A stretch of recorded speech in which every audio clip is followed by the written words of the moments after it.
Assalamualaikum warahmatullahi wabarakatuh.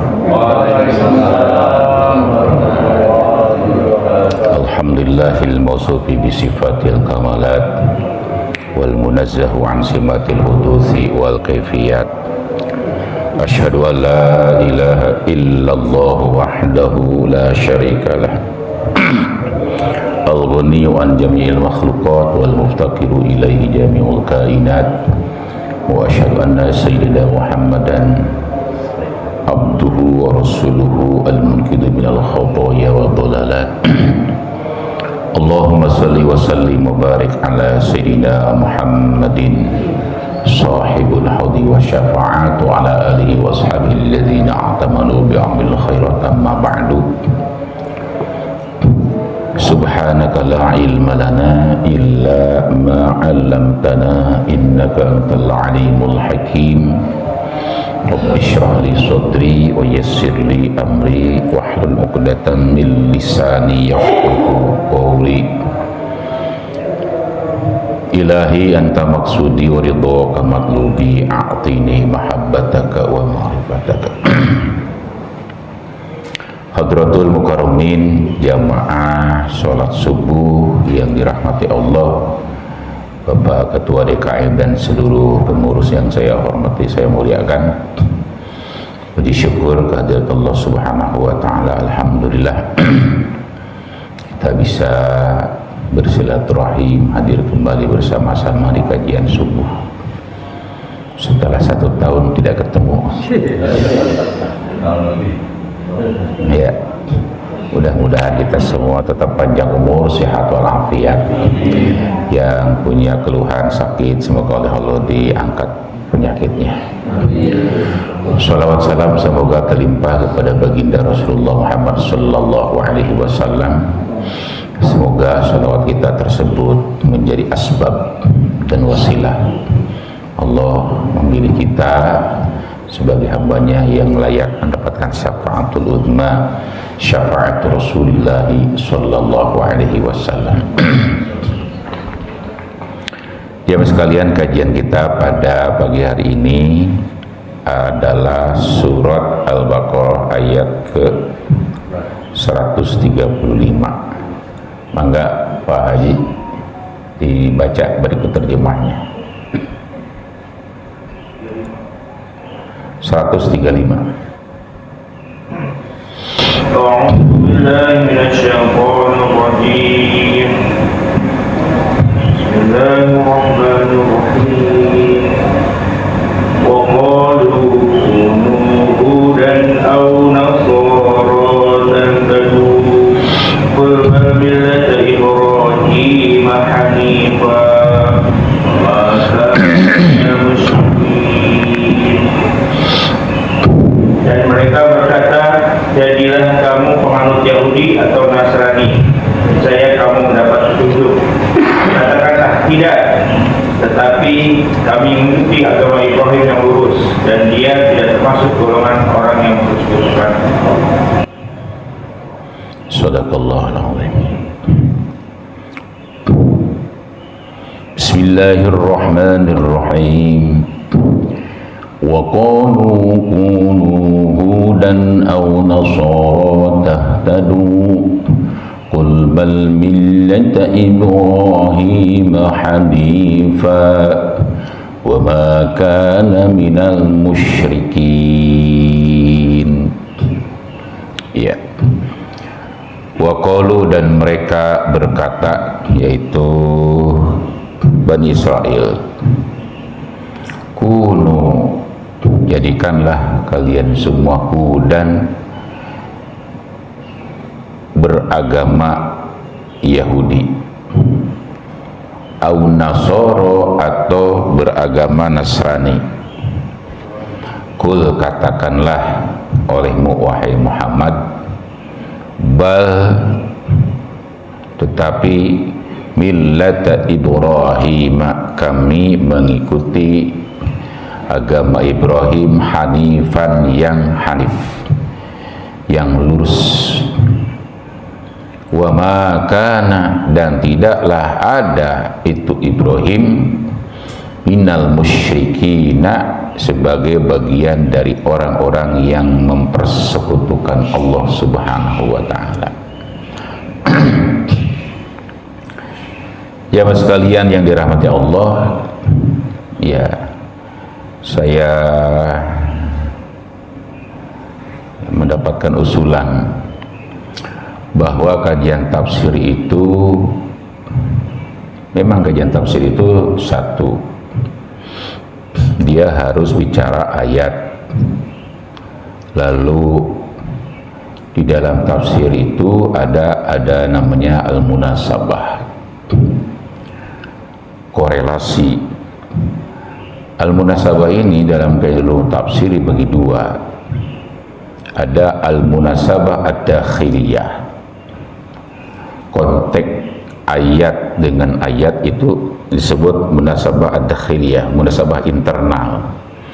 Ayat dengan ayat dalam satu surat, ya, itu bisa ditelusuri kitab yang berbicara tentang itu, kitab-kitab ulumul Quran dan qawaidut tafsir. Misalnya kitab Al-Itqan fi Ulumil Quran karya As-Suyuti. Semua pengajar tafsir itu harus begitu. Yang kedua misalnya ya Az-Zarqani, kemudian yang ketiga Az-Zarkashi, dan banyak. Hampir semua ulumul Quran itu bicara al-munasabah. Al-munasabah itu saya katakan tadi bagi dua, ya. Ada al-munasabah al-kharijiyah, munasabah eksternal, itu hubungan surat dengan surat. Itu muncul ketika kita membaca surat baru atau akhir dari surat itu yang dibahas. Jadi kalau sedang di tengah tidak ada hampir al-munasabah al-kharijiyah itu, kecuali nanti ketemu ayat yang berkaitan dengan ayat yang sedang dibahas. Itu ya. Jadi al-munasabah al-kharijiyah itu hubungan surat dengan surat sebelumnya, surat dengan setelahnya. Misalnya begini, surat Al-Fatihah itu diakhiri dengan waladhdallin. Ya, bimbinglah kami ihdinas siratal mustaqim ladzina an'amta 'alaihim, yaitu surat mereka yang jalan yang mereka sudah engkau berikan petunjuk,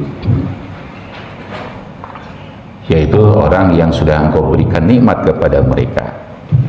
Ghairil maghdub, bukan jalannya orang-orang yang dimurkai. Nabi menyebutnya Yahudi. Waladhdallin, dan bukan orang-orang yang sesat. Nabi menyebutnya Nasrani. Nah, akhir ayat ini bicara tentang orang yang sesat dan orang yang dimurkai. Maka ayat berikutnya, surat berikutnya bicara surat Al-Baqarah. Awal ayatnya Alif Lam Mim, itu tidak ditafsirkan secara sepakat oleh para ulama. Baru dzalikal kitabu la raiba fihi hudan, di sini munasabahnya. Itu kitab hudan. Ya, itu kitab la raiba fihi, tidak ada keraguan-raguan di dalamnya, hudan lil muttaqin, sebagai petunjuk bagi orang yang bertakwa. Kata petunjuk bagi orang yang bertakwa sebagai hudan, dan orang-orang yang sesat, disitulah munasabahnya. Ketika bicara orang yang sesat, berarti kalau orang itu mengikuti Al-Quran, maka pasti dia menjadi orang yang mendapatkan petunjuk. Kan lawan dari hudan itu ad-dolal. Nah, nanti begitu dari surat Al-Baqarah, ya, Rabbana la tu'akhidna in nasina aw akhtana Rabbana wa la tahmilna, seterusnya, fansurna 'alal qaumil kafirin. Itu nanti bicara al-kafirin, nanti dibahas, disambut di surat Ali Imran. Nah, itu jamaah sekalian, saya kira ngaji sedikit saja ulumul Quran, karena saya juga ngajar ulumul Quran di tempat, di kampus tadi ya. Ya, jadi jamaah sekalian, kenapa muncul kajian tentang al-munasabah, korelasi satu ayat dengan ayat, satu surat dengan surat.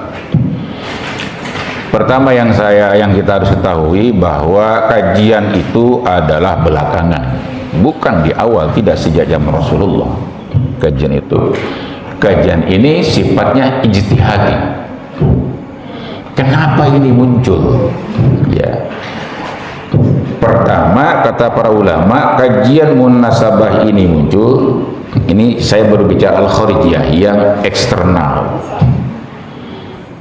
Ya, ini memang biasanya santapan mahasiswa ini begini nih. Ya, ketika mata kuliah ulumul Quran. Karena urut-urutan tata letak ayat dan surat itu ada yang disebut dengan tauqifi, bukan taufiki. Kalau taufiki itu adalah ijtihad Nabi, surat ini diletakkan, ini hasil pemikiran Nabi, tapi ini bukan. Jibril datang kepada Rasulullah, diperintahkan oleh wahai Muhammad, letakkan surat ini setelah surat ini, letakkan ayat ini setelah ayat ini. Dan itu tidak sesuai urutan turunnya ya. Makanya nanti kalau kita bicara mushaf, maka ada mushaf nuzuli, mushaf yang disusun berdasarkan urutan turunnya Al-Quran. Itu namanya mushaf nuzuli, dan tidak tersebar. Hanya para sahabat saja yang punya, tidak disebarkan. Kenapa tidak disebarkan? Karena takut membingungkan umat Islam. Karena Al-Quran diperintahkan oleh Allah kepada Jibril, letakkan surat ini. Kan misalnya surat yang pertama turun itu surat apa? Surat Al-Alaq. Berapa ayat? Cuma 5 ayat. Bukan surat Al-Fatihah. Surat yang kedua itu menurut para ulama surat Al-Mudaththir. Tapi yang kedua dalam tertib mushafi itu kan surat Al-Baqarah. Nah, jadi ada tertib mushaf nuzuli, mushaf yang ditulis berdasarkan urutan-urutan turunnya, itu tidak berkembang. Memang tidak perlu dikembangkan ini, karena sudah digantikan dengan tertib mushafi. Ada tertib nuzuli, tertib mushafi. Nah, yang kita baca ini adalah urut-urutan Al-Quran, ayat dan surat itu berdasarkan tertib mushafi, tidak berdasarkan tertib. Terletakkan surat ini di surat ini. Nah, dari situlah kemudian timbul pemikiran, ada apa sebenarnya? Nah, akibat dari pemikiran ini, pertanyaan ini, kenapa Allah dan Rasul itu, Rasul diperintah oleh Jibril, surat ini diletakkan tidak secara berurut-urutan turun. Nah, ternyata setelah diteliti, ini ijtihad ya, bukan petunjuk Rasulullah. Adanya muncul ilmu munasabah, itu korelasi ayat dengan ayat, surat dengan surat, itu bukan perintah Rasulullah, tapi ijtihad. Banyak ulama mengatakan sejak abad ketiga ini muncul ijtihad. Oh, pantesan Allah meletakkan setelah Bismillahirrahmanirrahim itu Alhamdulillah. Setelah Alhamdulillah itu muncul lagi Ar-Rahman. Diteliti, oh di situ ternyata ada hikmah. Nah, itu munasabah.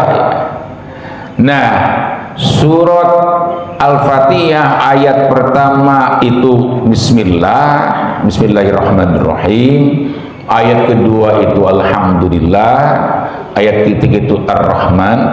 Nah, hubungan ayat dengan ayat, bahkan huruf kata dengan kata dalam satu ayat, ayat dengan ayat dalam satu surat, itu disebut dengan al-munasabah ad-dakhiliyah, korelasi internal. Memang kadang-kadang si guru ngaji itu, guru tafsir itu tidak menjelaskan ini loh hubungannya. Ya, paling cuma tekan ayat sebelumnya mengatakan demikian, ayat ini mengatakan demikian. Itu sudah menunjukkan makna munasabah. Ya, misalnya kita bicara apa? Ya, ayat 135 itu mengatakan wa qulu kunu hudan aw nasara. Ya.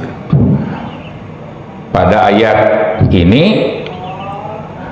si Bani Israel itu mengatakan, wahai orang-orang Islam, jadilah kalian orang-orang Yahudi au Nasoro atau orang-orang Nasrani. Nah, bagaimana hubungannya dengan ayat sebelumnya gitu. Makanya saya suka mengatakan supaya nyambung ayat ini kita baca ayat sebelumnya. Itu sebenarnya itu bicara munasabah itu. Hanya saya tidak secara eksplisit menyebutkan munasabah. Supaya nyambung ayat ini kita baca ayat sebelumnya. Walaupun ayat sebelumnya itu dibaca ringkas kan pembahasannya sudah. Ya, jadi mereka misalnya tilka ummatun qad khalat laha ma kasabat wa lakum ma kasabtum. Nah, ayat ini pada ayat sebelum ayat sebelumnya, di sebelum ayat 135 ini Allah mengatakan bahwa ya yang diceritakan sebagai sebagai Bani Israel itu adalah umat terdahulu, mengatakan bahwa mereka ini kan membanggakan keturunan sebelumnya, ya, sehingga mereka seakan-akan punya beban tentang pendahulunya dan sebagainya. Makanya Al-Quran mengatakan, atau mereka berbangga-bangga, kami ini dijamin akan selamat karena keturunan kami.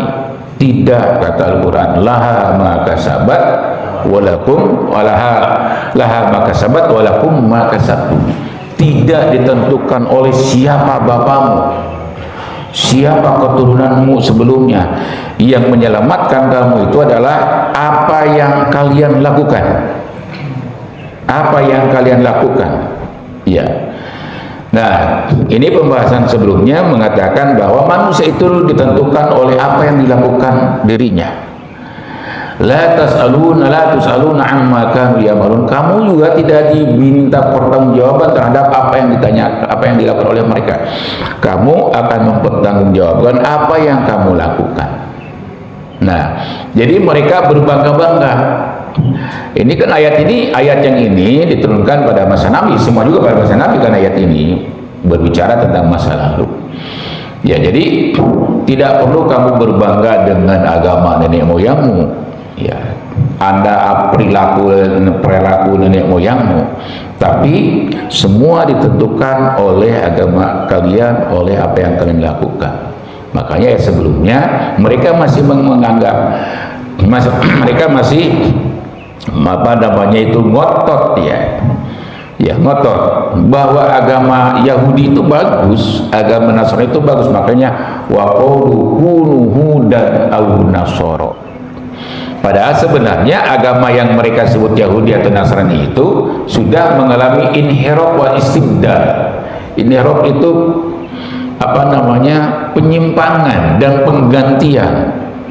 Makanya di ayat ini katakan oleh Muhammad bal millata Ibrahim hanifa. Kami ini tidak mengikut agama yang disebutkan tadi, kan selewengkan tuh, tapi kami mengikut agama Ibrahim yang hanif. Agama Ibrahim itulah agama yang dibawa oleh Nabi Muhammad SAW, bukan agama yang kira-kira itu ya. Nah, jadi itu dalam kajian tafsir itu ada namanya al-munasabah. Hanya si guru ngaji itu kadang-kadang tidak menyebutkan secara eksplisit ini munasabahnya. Nah, kalau bicara surat, kajiannya surat dengan surat, ya berarti ketika kita membaca surat saja, akhir surat Al-Baqarah ketemu. Nah, itu kalau kita bicara surat dengan surat saja, tidak ayat per ayat, maka yang akan dibahas adalah surat demi surat. Ini loh surat Al-Baqarah, apa korelasinya dengan surat Ali Imran, apa korelasinya dengan surat An-Nisa. Dibahas ada satu surat dari yang 114 surat itu. Ya, paling dia bisa bicara beberapa pertemuan saja. Jadi kajian tafsir itu harus ngaji ayat per ayat. bukan surat per surat. Nanti ketika ayat terakhir dari surat itu dibahas, pasti akan bicara tentang ayat selanjutnya atau ayat sebelumnya dulu. Nah itu ya, jadi itu yang namanya al-munasabah.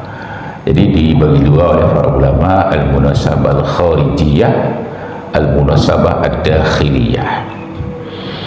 Nah misalnya begini ya, misalnya yang lalu itu munasabah kata dengan kata dalam satu ayat.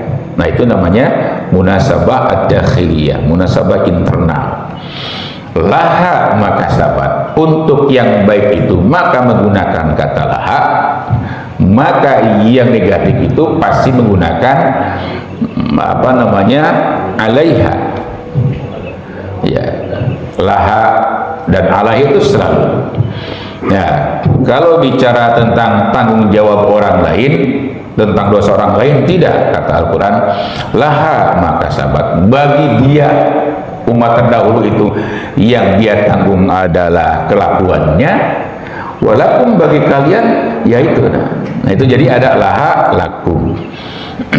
Nah itu nanti Bapak sekalian, di dalam ilmu namanya balaghatul Quran.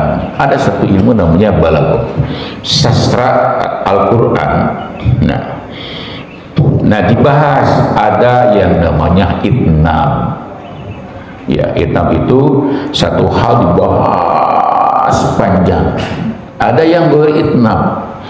Misalnya ketika Al-Quran mengatakan begini. Ya, Zalikal kitabu la raiba fihi hudan lil muttaqin. Allah menjelaskan tentang hudan lil muttaqin. Siapa yang muttaqin itu? Nah, itu dibahas panjang. Alladzina yu'minuna bil ghaibi wa yuqimunas shalah dan seterusnya. Waalaikumsalam wa rahmatullahi. Terus dibahas. Itu namanya itnab. Ya, ada itnab, ada yang simple beritnab. Itu gaya bahasa Al-Quran itu. Ada yang apa berhadap-hadapan, muqabalah. Laha bagi dia dan bagi kamu itu muqabalah namanya. Laha maka sahabat, tapi dalam kajian tafsir itu tidak perlu dibahas itu. Jamaah itu tidak perlu dibahas ini loh. Ini itnab, ya misalnya ini muqabalah, enggak perlu. Karena itu kajiannya hanya kajian ya gaya bahasa Al-Quran yang hanya oleh kelompok tertentu yang dibahas. Laha itu pasti laka atau lakum. Nah pertanyaannya kenapa laha tidak dengan laka? Nah itu nanti ada pembahasan, hanya itu adalah pembahasan ilmu balaghah. Ada satu mata kuliah kalau di kampus di kajian tafsir itu konsentrasinya tafsir S2 S3. Nah itu namanya balaghatul Quran, balaghah Al-Quran. Jadi yang pertama yang pertama itu ya al-munasabah. Kemudian ada lagi asbabun nuzul. Ya saya perlu jelaskan, asbabun nuzul itu jamaah sekalian, dari 6.000 sekian ayat itu asbabun nuzulnya di dalam kitab Lubabun Nukul fi asbabun nuzul karya Asyuti cuma 150 asbabun nuzul itu. Nah tetapi Abu Syahbah di dalam kitab Al-Madkhal fi Ulumil Quran. Jadi saya ngaji Ulumul Quran dulu ya supaya connect ya.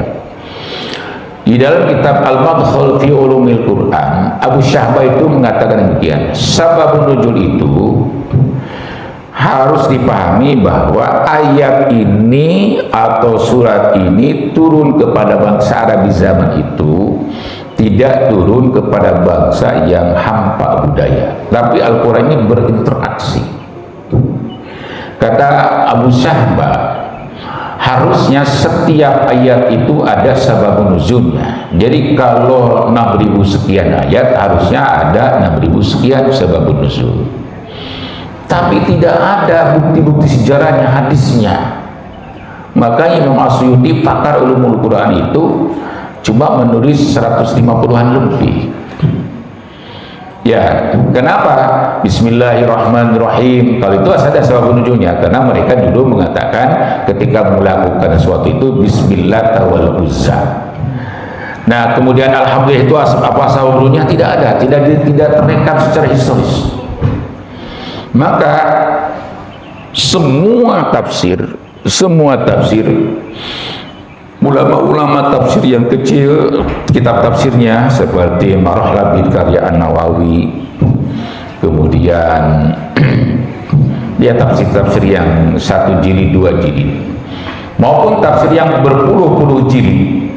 Ya, misalnya ini yang kita baca itu Pak, tafsir Fakhruddin Ar-Razi ada 23 jilid. Ya, dia bahas segala macamnya. Saya yang penting-pentingnya saya baca. Nah itu misalnya ini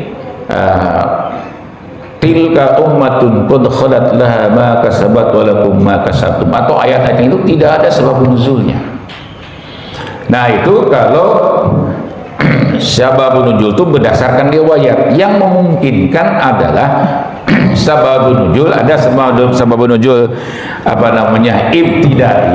Nah ibtidai itu ijtihad, kira-kira apa latar belakang turunnya. Nah itu namanya sababun nuzul yang ijtihad, tidak ada riwayatnya. Sababun nuzul itu yang ideal itu ada riwayatnya. Kenapa ini ayat ini turun? Karena dulu begini. Nah itu sababun nuzul. Oleh karena itu maka berbicara sababun nuzul itu, jemaah sekalian, tidak banyak ulama itu dan tidak mengeksplor itu. Tapi ada kajian yang memang ayat ini wajib dipahami berdasarkan sababun nuzul, karena memang sebelumnya ada. Kalau sebab nuzulnya tidak disampaikan, maka akan melahirkan pemahaman yang bias. Misalnya kata Al-Quran, fa aynama tuwallu wujuhakum fathamma wajhuh. Kemanapun kau menghadap di dalam sholat, pasti engkau ditemukan Allah itu. Gitu. Kan kita menyembah kepada Allah karena memang untuk Allah. Nah ini ayat ini kalau tidak dipahami sebab nuzulnya, akan melahirkan pemahaman sholat boleh menghadap kemana saja. Ini wajib disebutkan sebab nuzulnya. Maka kita mengatakan dulu pada masa Rasulullah ada orang yang kebingungan untuk menetapkan arah kiblat yang mana. Apakah harus tidak sholat gara-gara tidak diketahui arah kiblat? Tidak, laksanakan saja. Toh kamu bukan menyembah kiblat, bukan menyembah Ka'bah, tapi menyembah Allah. Nah maka kajian asbabun nuzul yang ada historinya harus disampaikan. Tidak semua ayat itu ada sababun nuzulnya. Ya, dalam kitab Lubabun Nuzul fi Asbabin Nuzul, Lubabul Muqul fi Asbabin Nuzul karya Suyuti misalnya, yang sedikit banyak cerita karya Al-Waqidi, itu sekitar 150. Bayangkan 150 ayat harus 150 historis, latar belakang turunnya ayat dihadapkan dengan 6.000. Dipastikan tidak ada sabab nuzulnya secara keseluruhan berdasarkan rekaman sejarah. Ya, secara historis tidak ada. Nah itu ya, jadi al-munasabah, kemudian sababun nuzul yang harus dipahami itu. Kemudian yang ketiga, ada kata-kata yang muskil harus dijelaskan. Ya, kata-kata yang muskil, misalnya apa itu umat. Ya, kalau qad khalat yang sudah berlalu, apa itu artinya qad khalat tidak dibahas. Yang sudah berlalu sudah jelas, umat-umat terdahulu sudah jelas, berarti sebelum turunnya Al-Quran. Nah, kalau umat itu apa, perlu dibahas. Ya, kasab itu apa, perlu dibahas. Nah itu ya, jadi harus disampaikan kepada mereka, disebut dengan mufradatul kalimat. Ada kamusnya. Kamusnya itu Mujam al-Mufradat fi al-Fadil Quran karya Al-Asfahani dari Iran. Ya, Asfahan. Nah itu perlu dibahas karena orang harus tahu ayat kata ini apa sih artinya, dari mana asalnya, perlu dibahas tuh. Nah itu ya. Kemudian yang kelima, al-istifadah, apa makna ayat ini untuk kita. Nah itu kajian tafsir itu sekitar 5 hal. Ya saya kira para pemerhati, para penggiat, para praktisi tafsir itu ketika menafsirkan itu ya biasanya yang pokok-pokok itu bicara sekitar 5 hal. Cuma kalau saya kadang-kadang ini nih hubungannya, paling saya mengatakan ayat sebelumnya supaya nyambung, ya kita baca ayat sebelumnya apa pesannya, ini apa pesannya. Istifadah, nah maksudnya ini adalah istifadah itu adalah faidahnya untuk kita apa. Makanya kalau itu Bapak sekalian, kita kalau ada MTQ yang di dalamnya peserta tafsir harus merujuk kepada 5. Tapi si penanya ini, saya pakai Dimyati dan seterusnya ya, di tim penanya ketika MTQ di tafsir dan tahfidz itu ya harus tahu rambu-rambunya. Kalau tidak ada asbab nuzulnya, kita tidak perlu nanya asbab nuzulnya karena memang sangat sedikit. Yang selalu kita tanya itu ya, mal munasabah baina hatainil ayataini. Kalau yang berbahasa Arab, coba Anda sebutkan apa korelasi antara dua ayat ini. Atau kadang-kadang kita mal munasabah baina hatainil kalimat ini, antara dua kalimat ini apa maksudnya. Nah itu baru nanti al-istifadah itu seperti kesimpulan apa kesimpulan itu. Jadi gitu ya jamaah sekalian. Ya, jadi setiap orang yang berlatar belakang tafsir, kajian pendidikannya tafsir, pasti membahas itu. Tapi kalau orang itu tidak pernah ya khusus mengkaji kajian tafsir secara khusus dibimbing oleh ahli, ya paling misalnya dia baca kitab tafsir jalan lain, ya lurus saja gitu. Ya, itu saya kira sebagai pengantar dari saya. Tadi sudah kita dibahas ayat sebelumnya. Nah sekarang waqulu kunu hudan aw nasara tahtadu. Ini kan konteksnya masih bicara Bani Israel ya. Bani Israel itu berkata kepada umat Islam pada waktu itu, kunu hudan aw nasara, jadilah kalian wahai umat Islam jadi Yahudi atau jadi Nasara, tahtadu, kamu pasti akan mendapat hidayah dari Allah. Ini umumnya dulu ya. Kul, Allah langsung memerintahkan kepada Nabi. Kul, jawab oleh wahai Muhammad, bal millata Ibrahim hanifa, yang kami ikut itu adalah agama Ibrahim yang hanif. Karena mereka tidak merujuk, ini Yahudi dan Nasara ini tidak merujuk kepada agama yang dibawa Nabi Ibrahim. Ya, kan kita melaksanakan ibadah haji milah Ibrahim, sholat juga milah Ibrahim, walaupun sudah disebutkan sebelumnya. Kemudian berkhitan juga milah Ibrahim. Ya, mereka ini Yahudi Nasrani itu tidak haji, tidak melaksanakan ibadah haji, tidak melaksanakan sholat seperti kita. Mereka itu melaksanakan ibadah seperti kita, ya. Cuma tidak sepenuhnya mengikuti tuntunan Allah. Ya, jemaah sekalian, kalau tidak salah Bu Jumah yang saya punya kitabnya, Tarikhus Sholat, sejarah sholat.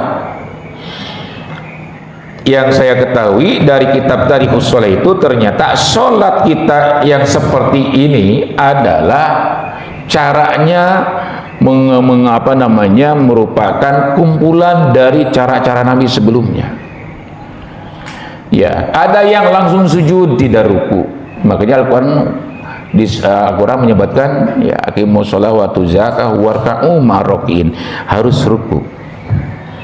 Nah itu Bapak sekalian, ya di apa yang saya baca, yang saya lihat itu di YouTube dan sebagainya, ada cara agama Yahudi ortodok itu agama Yahudi yang menggunakan agama Yahudi lama. Mereka itu salatnya pakai ruku, pakai sujud, ya pakai coba.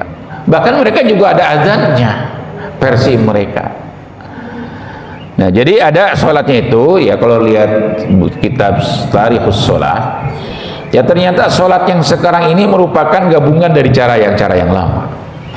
Oleh itu maka pantas kalau Nabi Musa alaihissalam dulu sholatnya kan 50 kali, karena memang cara sholatnya tidak seperti kita, betul, takbir, ruku, sujud, tasyahud awal, tasyahud akhir ya. Nah, jadi mungkin mereka lebih ringan. Nah, begitu Musa tahu cara sholatnya Nabi Muhammad, atau untuk Muhammad itu ada ruku sujud 50 kali, wah berat ini, tolong. Nah itu ya. Nah jadi kembali kepada ayat bahwa mereka ini mengatakan kunuhu dan au nasoro. Oke, kita bahas ya, kita bahas secara rinci satu-satu. Pertama, ini kita kajian tafsirnya. Yahudi itu mengatakan kunuhu dan au nasoro. Kesannya seakan-akan Yahudi Bani Israel itu menawarkan dua pilihan. Jadilah kalian Yahudi, atau kalau tidak jadi Yahudi, jadilah kalian Nasoro. Seperti itu kesannya. Ya, apa kata tafsir? Fala yajuju ayyakunal murad bihi at-takhiru. Jangan dipahami bahwa ini ayat orang yang sama-sama Bani Israel, orangnya sama di zaman yang sama, menawarkan jadi Yahudi saja, kalau enggak jadi Nasrani. Tidak. Kelompok Yahudi yang dimaksud mengatakan jadilah kalian Yahudi. Nah, ada lagi nanti kelompok Nasrani, jadilah wahai umat Islam kalian Nasoro. Jadi bukan Nasoro atau Yahudinya mengatakan kalau tidak Yahudi Nasoro saja, kalau tidak Nasoro Yahudi saja, bukan. Nah, oleh itu ini perlu penafsiran. Ya, perlu penafsiran. Ya, karena tadi ayat sebelumnya ya, ayat sebelumnya itu mengatakan bahwa agama yang dianut oleh orang-orang sebelumnya tapi tidak menyangkut Nabi Ibrahim, dari Nabi Ibrahim sampai kepada Nabi Muhammad, itu yang dibahas oleh mereka. Nah, itu mereka mengatakan bahwa kalau kamu jadi orang Yahudi, saya saja kalau jadi Yahudi itu paling disiksa oleh Allah nanti di akhirat cuma 1 hari saja, aman. Tadi itu dalam Al-Quran disebutkan.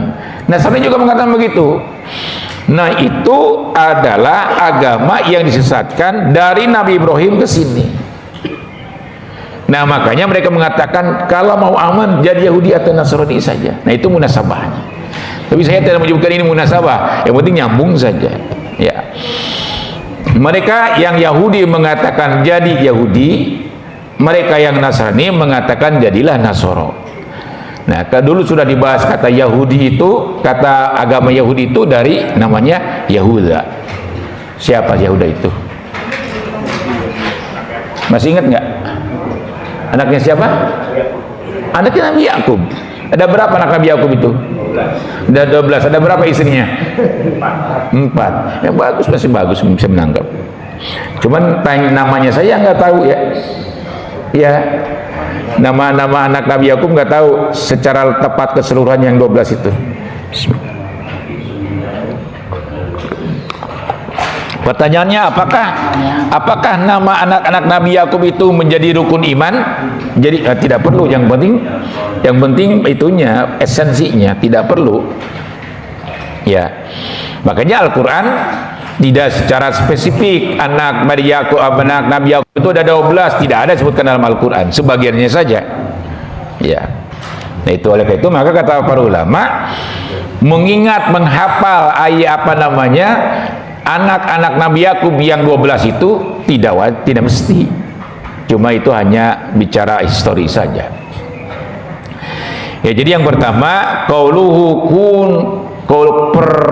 firman Allah yang mengatakan wa qalu, siapa yang berkata ini? Yang dimaksud adalah wa qalu, dan mereka berkata, siapa tadi? Bani Israel. Bani Israel yang mana nih? Bani Israel sejak Nabi Yakub atau Bani Israel yang ada zaman Nabi Muhammad? Zaman Nabi Muhammad. Siapa yang diajak bicara oleh Bani Israel itu? Jadilah kamu Yahudi atau jadi Nasrani. Umat Islam zaman Nabi. Qalu kunuhu dan au nasoro. Dan ternyata jamaah sekalian, itu saya baca dalam sebuah hadis. Ketika orang itu mati, ketika kita sakaratul maut, itu pasti. Ya. Innal abda, kata hadis itu, sesungguhnya seorang hamba fi mauti, ketika kematiannya, ya, maka datanglah yaqudu syaitonani, datang hadir ketika kita sakaratul maut itu dua setan. Ya, dua setan.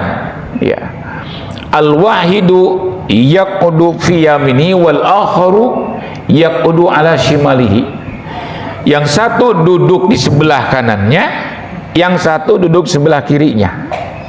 Nah, yang sebelah kanan wa huwa ala sifati abihi, yang sebelah kanan itu percis bapaknya orang yang mau meninggal ini atau kakeknya. Yang sebelah kiri dalam rupa ibunya. Kedua orang itu mengatakan, ya bunayya qad ahbabtu laka hubban jamma. Wahai anakku, kata si bapak yang sudah meninggal ini, betapa saya cinta sama kamu yang luar biasa. Wa qad mutu yahudiyan, saya ternyata mati dengan agama Yahudi. Fa innahu, sesungguhnya agama Yahudi itu adalah khairul adyan. Ternyata yang bapak temukan setelah kematian bapak itu, Yahudi itu adalah agama khairul adyan, sebaik-baik agama yang ada di dunia. Datang lagi anaknya atau ibunya, pada ini setan sama. Wahai anakku, betapa cinta saya kepadamu sebagai anak. Dulu kamu ada di dalam perut saya, dulu kamu saya berikan air susu saya sebagai cinta, kamu sering saya pangku. Kamu jangan sampai mati di luar agama Nasrani seperti agama ibu. Matilah kamu dalam agama Nasrani. Nah, jadi itu juga ditawarkan oleh setan. Ya, setan juga ketika kita mau mati itu pasti datang itu, Pak. Pasti datang. Menawarkan atau mengajak. Artinya jangan sampai kamu mati jadi orang Islam, mati ya Yahudi atau tidak. Kalau tidak, matilah sebagai orang Nasrani. Itu pasti begitu. Ya. Maka itu kitabnya namanya At-Tadhkira fi Ahwadil Kubri wal Akhirah. Kitabnya disusun oleh Asyuti, itu hadis Nabi begitu. Nah, kita ini makanya Nabi Musa di dalam satu riwayat, Nabi Musa itu kenapa matinya waktu mau meninggalnya membuang ke kiri, membuang ke kanan. Ketika ditalkin itulah membuang kiri, buang kanan. Ternyata bukan menghindari talqin itu, tetapi menghindari ajakan setan ini yang nyata-nyata. Yaitu dalam Musnad Ahmad bin Hanbal atau Ahmad, kalau dari riwayat Ahmad maksudnya adalah Ahmad bin Hanbal. Nama kitabnya Al-Musnad. Itu dibahas luar biasa panjang lebar tentang itu. Nah, jadi wa qulu kunu hudan aw nasara itu berarti sama dengan yang disampaikan oleh setan itu. Maka kita akan mengalami kebingungan yang luar biasa pada waktu itu. Maka kata Al-Quran, jangan bingung, pasti kita dibela oleh Allah. Innal ladzina qalu rabbuna Allah thumma istaqamu tatanazzalu alaihimul malaikatu alla takhafu wa la tahzanu wabshiru bil jannati allati kuntum tu'adun. Selama kita istiqomah dalam iman, innal ladzina qalu, yang mengatakan rabbuna Allah, Tuhan kami ini adalah Allah, itu nanti dalam mutasawuf, makanya kita harus ada zikir khafi namanya. Zikir yang disebutkan dalam hati, tidak bersuara. Wadkur rabbaka fi nafsika tadarruan wa khifatan. Harus ada zikir khafi yang menyertai kita kemana saja. Bapak Ibu, kalau kita pergi kemana-mana, kalau orang sudah jalan, zikir khafinya akan muncul dengan sendirinya. Tapi itu perlu proses latihan yang kuat. Kan zikir itu ada dua, ada zikir jahar, dibesarkan, atau yang bersuara, yang suaranya tinggi atau suaranya sir tapi tetap bersuara. Yang kedua zikir khafi, zikir yang disembunyikan, yang tidak terucap. Wadkur rabbaka fi nafsika tadarruan wa dunal jahri minal qaul, tidak boleh ada suara. Nah, zikir ini mantap ini, zikir khafi itu. Makanya Rasul mengatakan afdhalul dzikri dzikrul khafi. Zikir yang paling afdal dalam arti efektif, ya, tidak terganggu oleh kegiatan, adalah zikir khafi. Itu tadi nyambung. Dzikir hobi itu menyebutkan nama Tuhan kita. Selama istiqomah, innalladzina qalu rabbunallahu tsumma istaqamu. Itu dalam surat Fussilat. Surat Fussilat surat ke-31 atau 41. Nah, ayatnya 40 terus. Disebutkan begitu. Innalladzina qalu rabbunallahu tsumma istaqamu. Istiqomah dengan itu, tatanazzalu alaihimul malaikah. Ketika kita akan mati itu, sebagian teman mengatakan tatanazzalu alaihimul malaikah. Malaikat akan turun rame-rame. Allah takhafu wa la tahzanu. Jangan takut, jangan khawatir. Saya singkirkan dia. Ya, pada akhirnya orang yang istiqomah dalam iman itu, setan itu akan minggir, dipikirkan. Allah takhafu wa la tahzanu. Bahkan bukan begitu saja, kata Allah kepada malaikat, wabsyiru bil jannati allati kuntum tu'adun. Ya, berikan kabar gembira wahai malaikat, ya, bahwa mereka itu nanti akan masuk surga. Wabsyiru bil jannah allati kuntum tu'adun, yang dijanjikan kepada mereka. Nah, itu ya. Persis perkataan ini seperti pernyataan di dalam beberapa hadis, yang banyak hadisnya mengenai sikap setan. Kata setan itu juga ada kepala-kepalanya, Pak. Ada pimpinannya, iya. Ya, cuman tidak ada RT RW-nya aja yang punya stempel. Iya. Itu nanti yang menggoda itu nanti pas sesuai level manusia. Iya, setan itu ada gridnya gitu. Ada gridnya. Ya mungkin yang menggoda saya ya sekelas ustadz juga, ustadznya mereka akan menggelincirkan semua. Kata setan, kata pimpinannya, ayo awan-awan, saudara-saudaraku kumpul. Sekaranglah kita saat-saat terakhir menggoda orang. Kalau orang ini tidak tergoda saat sakaratul maut, sudah kita tidak bisa berhasil menggoda orang itu. Maka mereka bersemangat menggodanya itu. Nah, itu ya. Saya kalau baca kitab itu ya, ada 2 kitab ya, namanya ya Syarhus Sudur fi Ahwalil Maut wal Qubur 1. Kalau ini karya Asyuyuti. Syarhus Sudur fi Ahwalil Maut wal Qubur. Syarah penjelasan tentang kubur. Syarhus Sudur, penjelasan tentang hati kita fi ahwalil maut wal kubur, terkait dengan kematian dan alam kubur. Itu namanya Syarhus Sudur fi ahwalil maut wal kubur. Disusun oleh Imam Asyuyuti yang ngarang Itqan tadi, yang ngarang ilmu ulumul Quran. Kalau ini kitab At-Tadhkirah disusun oleh Imam Al-Qurtubi yang nyusun kitab Al-Jami' li Ahkamil Quran. Nah, itu bapak-bapak boleh beli tuh kitabnya. Sudah diterjemahkan katanya sekarang itu. 2 jilid, Pak. Kitab At-Tadhkirah. Ya. At-Tadhkirah karya Imam Al-Qurtubi. Ya. Bacalah, kalau sudah sepuh-sepuh ini kita baca itu. Ya paling 300.000 lah. Nah, itu baca dari awal tuh bagaimana sebenarnya perjalanan spiritual, eskatologi manusia dari alam sana akan kemana berhentinya. Nah, itu dibahas di situ. Bisa menangis, Pak. Ya, kalau saya baca dengan bahasa Arabnya gitu, jadi oh ya Allah, dari itu ya. Oke, ya, jadi Yahudi atau Nasoro. Ya, Nasoro itu kan ada yang mengatakan dari kata Nazaret, satu tempat. Ya, ada yang mengatakan dari kata Nasoro, pertolongan.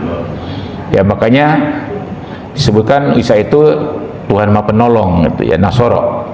Jadi kata ada sebagian versi mengatakan Nasoro itu berkata Nasroni itu nanti dari kata Nasoro.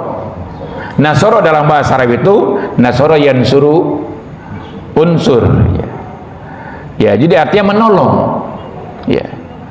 Kan kita sering pangsurna alal qaumil kafirin itu ya, di dalam surat ayat terakhir dari surat Al-Baqarah, pangsurna ya Allah tolonglah kami, gitu ya. Nah, ada yang mengatakan Nasoro karena dianggap oleh mereka bahwa Nasrani itu, agama Nasrani itu adalah agama yang akan menolong kita. Nah, bahasanya begitu oleh mereka. Atau Nasoro itu adalah satu tempat yang namanya Nazaret, diarabkan menjadi Nasoro. Nah, jadi itu yang pertama. Yang kedua, makna tahtadu. maka engkau akan mendapatkan hidayah. Ya. Idza fa'atum dalika ihtadaitum wasirtum. Ya. Jadi kata Yahudi atau kata Bani Israel ini, kalau kalian melakukan itu, jadi Yahudi atau jadi Nasoro, maka kalian akan tahtadu, mendapatkan hidayah dari Allah. Nah, sekarang persoalannya jemaah sekalian, ada ulama mengatakan bahwa jadi Yahudi itu bukan agama dakwah, Pak. Sekali lagi saya katakan, Yahudi bukan agama dakwah. Bukan agama ayo masuk Yahudi, enggak. Yahudi itu beda dengan Nasoro. Yahudi itu tidak akan mengajak kita menjadi orang yang masuk agama Yahudi, karena Yahudi itu agama yang diberikan kepada kelas 1 dari manusia. Mereka itu menganggap Yahudi itu manusia kelas 1. Kita itu kelas bawah, tidak perlu mereka itu. Tetapi mereka itu militan dan solim, ada di mana-mana. Ya kan? Di Amerika itu, kalau satu undang-undang mau digolkan di parlemen, yang mengusulkan siapa tidak akan gol kalau tidak ada mendapatkan blessing lah gitu ya dari Yahudi. Nggak bakalan, Pak. Artinya begitu kuat. Nah, kata para ulama, ya disebutkan begini, wa minal mafhumi anna da'watahum li ikhtiyari dinil yahudi la tufsaru daiman bimana al-indimam ila dinihim. Ya, yang dimaksud dengan kunu Yahudi itu, kunu hudan, jadilah kamu Yahudi, tidak mesti beragama Yahudi mereka itu, tetapi bagaimana mereka supaya punya cara pandang, cara hidup Yahudi. Ya, sekali lagi saya sampaikan, Yahudi itu bukan agama dakwah, bukan agama ayo masuk Yahudi, bukan. Mereka tidak perlu, cukup. Ya, ya, tidak perlu ngajak orang Nasrani jadi Yahudi, enggak, ngajak Islam enggak. Agama mereka itu dikatakan mereka itu kelas yang terbaik, agamanya yang paling terbaik begitu. Nah, yang mereka inginkan itu kunu hudan, itu yang dimaksud oleh sebagian ulama tafsir adalah bagaimana umat Islam punya cara pandang, cara hidup, way of life-nya gaya Yahudi. Itu kan yang penting bagi mereka.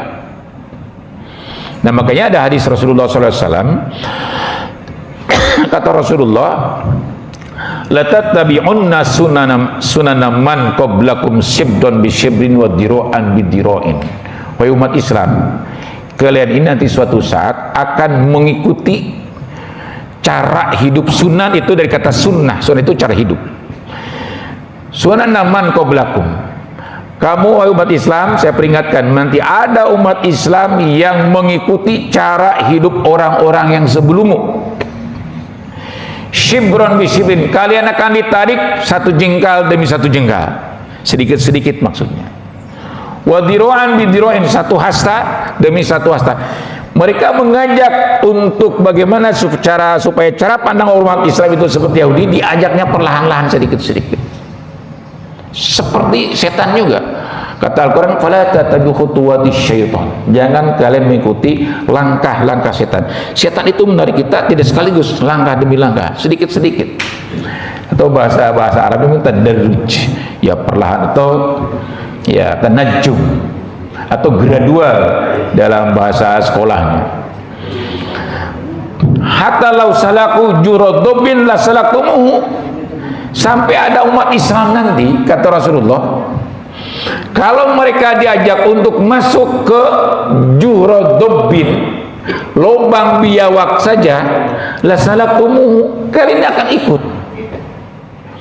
Sampai diajak masuk ke lubang biawak saja, kamu akan masuk. Ini bukan berarti kita akan masuk ke lubang biawak, itu bahasa kiasan. Artinya betapa agama kita sudah tidak berfungsi, nalar sudah tidak berfungsi.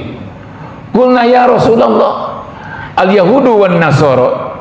Para sahabat itu mengatakan, ya wahai Rasulullah, apakah umat terdahulu itu Yahudi atau Nasara? Qala Nabi sallallahu alaihi wasallam, Nabi bersabda, faman, siapa lagi? Nah ini jadi pemahaman ulama itu bahwa Bani Israel mengajak jadi Yahudi atau Nasrani, khusus untuk Yahudi, tidak mesti harus masuk ke dalam agamanya. Ya, tetapi mereka akan menuntut, akan menarik kita secara bertahap, langkah demi langkah, menariknya itu ya dengan cara gaya hidup, cara pandang, cara berpikir, mengikuti itu. Dan sekarang sudah melalui itu, sudah terbukti itu. Coba gaya hidup kita, ya, gaya hidup kita. Yahudi itu gaya hidupnya apa? Yang ditonjolkan kan, Yahudi Nasrani itu ditonjolkan adalah dunia. Zakat susah, diajak zakat susah, cuma 2,5%. Infak susah, tapi beli mobil baru bisa, beli motor baru bisa, jajan di mall, di tempat makan bisa. Itu jajan di mall itu beda Pak dengan jajan di warteg Pak harganya Pak. Ya saya suka diajak anak aja, makan yuk, gitu ya anak saya tuh. Kalau belum makan boleh. Di mana? Ya sering di mana tuh? Di Depak. Abi mau makan apa? Bingung makannya juga. Jadi ada makanan-makanan yang gak sesuai dengan biasa kita makan. Ada yang Jepang, ada yang apa gitu ya. Nah itu ya, gaya kita harus begitu. Makanya 3 kan kata para ahli. Apa namanya? Fun, fashion, sama food ya. Food, fun, fashion. Makan. Ya. Coba kalau makan di tempat resepsi, saya sekarang ada resepsi 2 nih yang harus hadir undangan. Peserta sekian ratus, bangkunya ada berapa? Apa yang terjadi? Makannya berdiri nggak? Banyak yang akan berdiri. Itu apa namanya, style Islam bukan? Bukan.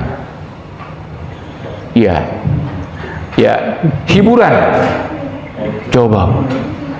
Ibu-ibu pakai kerudungnya panjang, joget Pak. Saya sampaikan di pengajian ibu saya suka ngisi kajian ibu-ibu.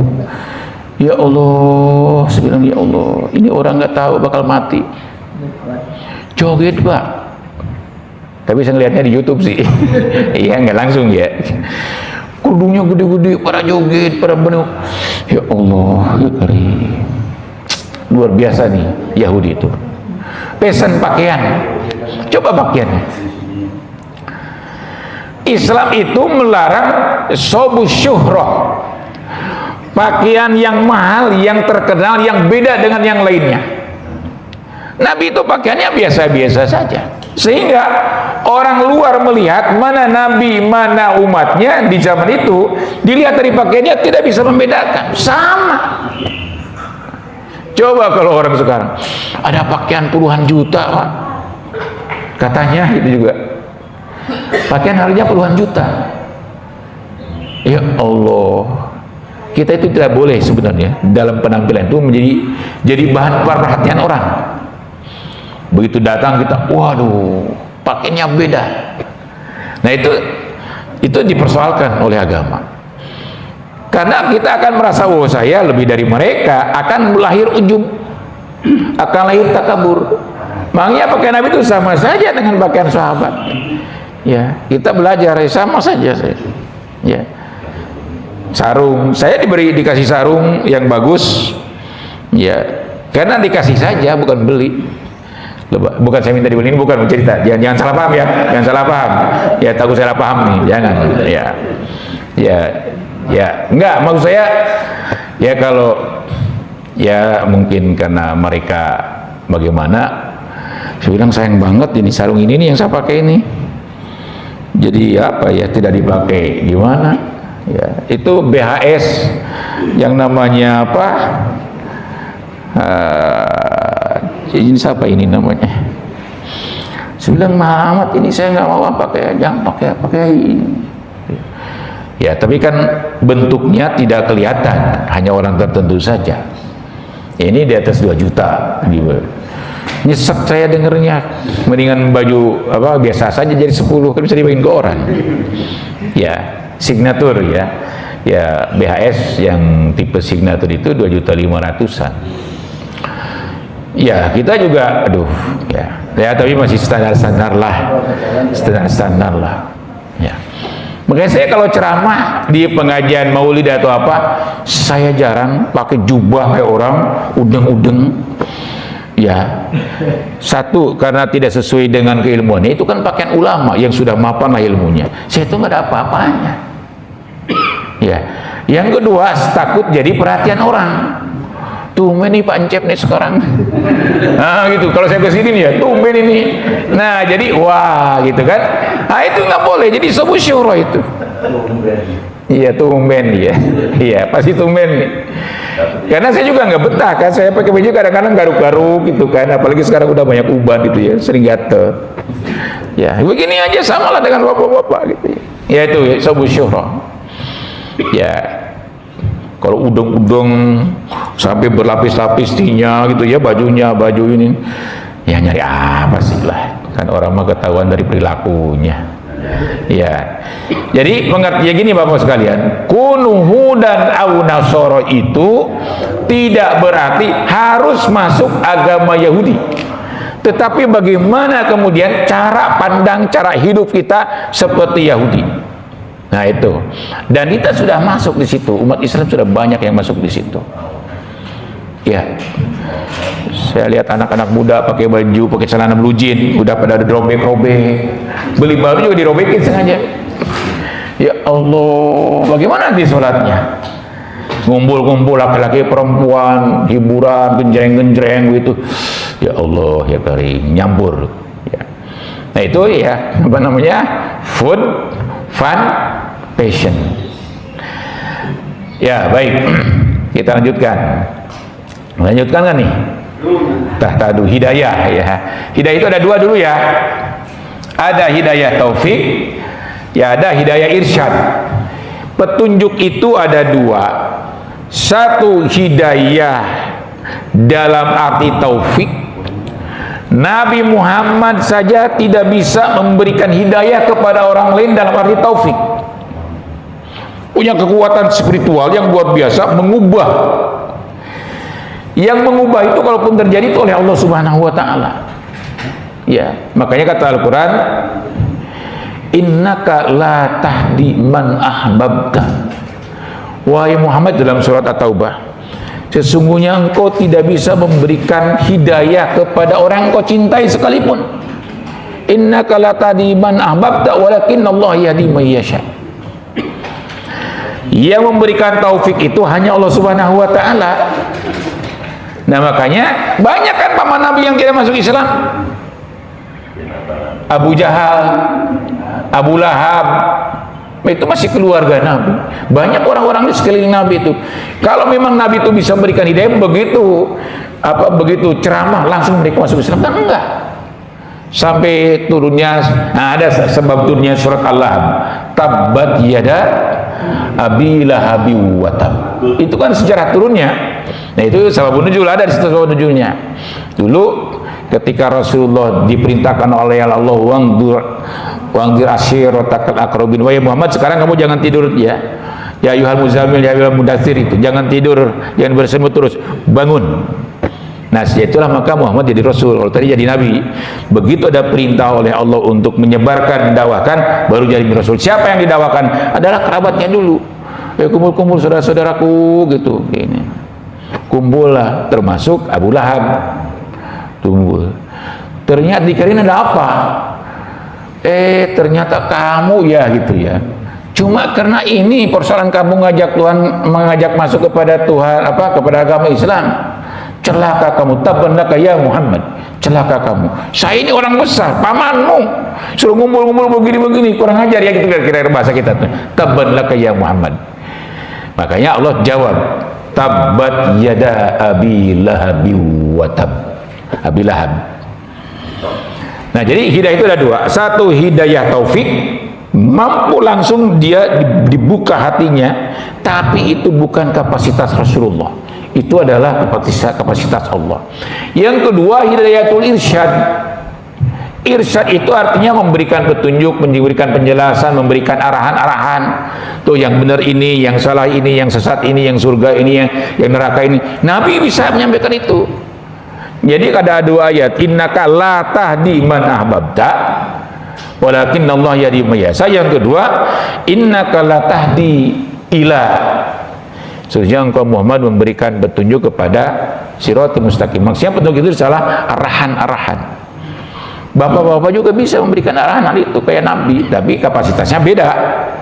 Kata Nabi, ini jalan surga, ini jalan neraka, dalam muamalah begini yang benar, ini yang salah, ditunjukkan. Itu kapasitas Nabi. Tetapi kemudian menjadikan orang berubah keyakinannya, itu bukan urusan Nabi. Nah, hidayah itu ada dua. Satu, hidayah taufik, dua, hidayah irsyad. Nah, mereka menawarkan itu, padahal mereka juga udah sesat. Mana qaluhu tahtadu. Kemudian setelah itu ada muncul ayat kul bal millata. Nah, harusnya kan milatu. Nah, kadang-kadang saya tidak perlu menjelaskan kenapa dibaca millata tidak milatu. Nah, itu kan persoalan nahu. Di tafsir ini banyak dijelaskan, saya lewatkan saja sedikit saja. Ya, itu kul bal millata itu ada kalimat yang dibuang dalam bahasa namanya mahdhuf. Dari mahdhuf itu ada istilah takdir kalimat. Asalnya kira-kira begini kalimatnya, kul bal nattabi'u millata. Katakan olehmu wahai Muhammad, bal tidak, kami ini hanya mengikuti. Bal natabiun dibuang kalimatnya, natabiunya. Kami mengikuti millata. Karena yang diikuti itu adalah millah. Itu namanya dalam bahasa Arab itu maf'ul atau jadi objek yang diikuti. Nah, setiap objek itu harus dibaca fathah.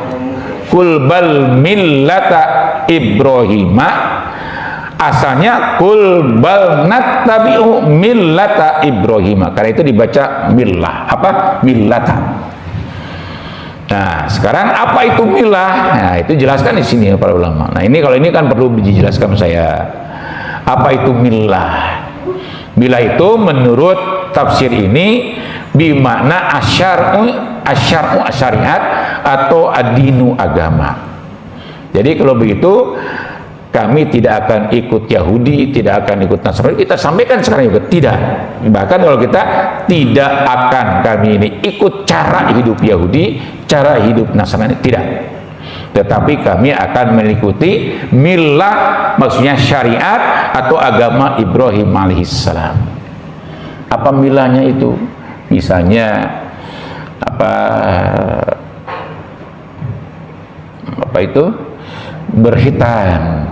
Itu kan milahnya Ibrahim. Tsumma auhayna ilaika anittabi millata Ibrahim hanifa. Nah, itu milah itu agama. Jadi kita tidak ikut mereka, kita ikut kepada agama yang agama Ibrahim alaihissalam. Hanifan, apa itu hanif? Ya, hanif itu dipahami dua oleh para ulama. Yang satu, hanif itu artinya mustaqim. Jadi millata Ibrahim hanifa, agama yang dibawa Ibrahim, hanifa yang mustaqim, lurus, tegak lurus dengan aturan Allah. Itu hanifa. Yang kedua, hanifa itu al-mail. Ya, dijelaskan di sini. Mana hanifa itu?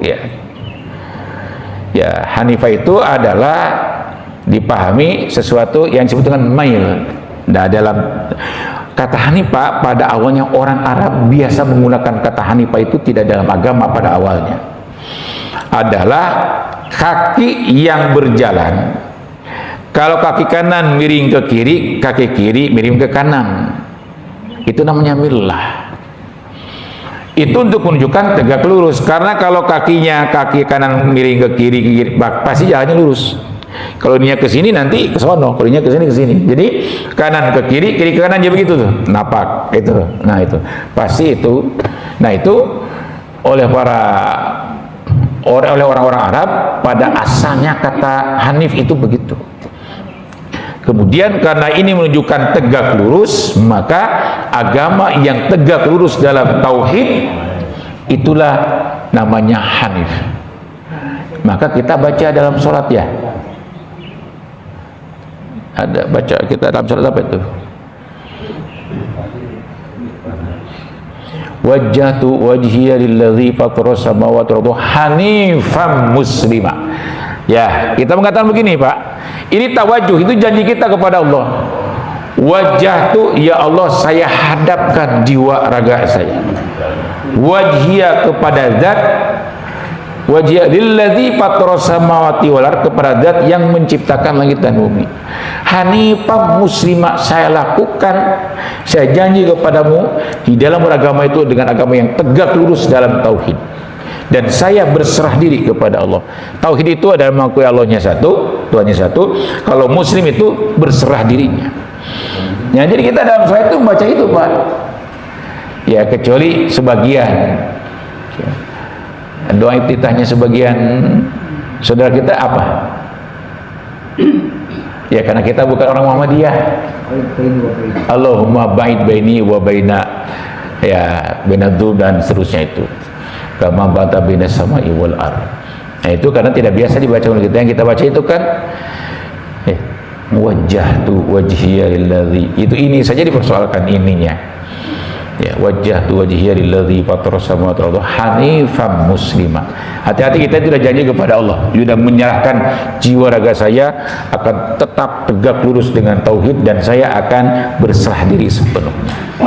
Wa ma kana minal musyrikan, dan Ibrahim itu bukan orang yang menyekutukan Allah Subhanahu wa taala. Nah, kira-kira itu, Pak, ya, isi daripada ayat ini secara umum. Walaupun saya cara bacanya ini kenapa dibaca doma, dibaca patah, tidak perlu secara keseluruhan dijelaskan itu, karena kita akan menyampaikan sesuatu harus sesuai dengan mad'unya, tingkat mad'unya. Kalau santri harus dibahas, tapi kalau bukan santri nggak usah. Saya kira demikian ya Mas kalian dirahmati Allah Subhanahu wa taala, ya. Mudah-mudahan saya juga bisa istiqomah ngisi pengajian ini, ya. Saya kira demikian, kita akhiri dengan subhanaka Allahumma wa bihamdika asyhadu an la ilaha illa anta astaghfiruka wa atubu ilaik. Wallahul muwaffiq ila aqwamit thoriq. Assalamualaikum warahmatullahi wabarakatuh. Sahabat, terima kasih telah menyimak video ini. Semoga bermanfaat dan semoga berkenan untuk memberikan komentarnya dengan sopan dan bijak. Mohon maaf. Hasbunallah wa ni'mal wakil. Wassalamualaikum warahmatullahi wabarakatuh.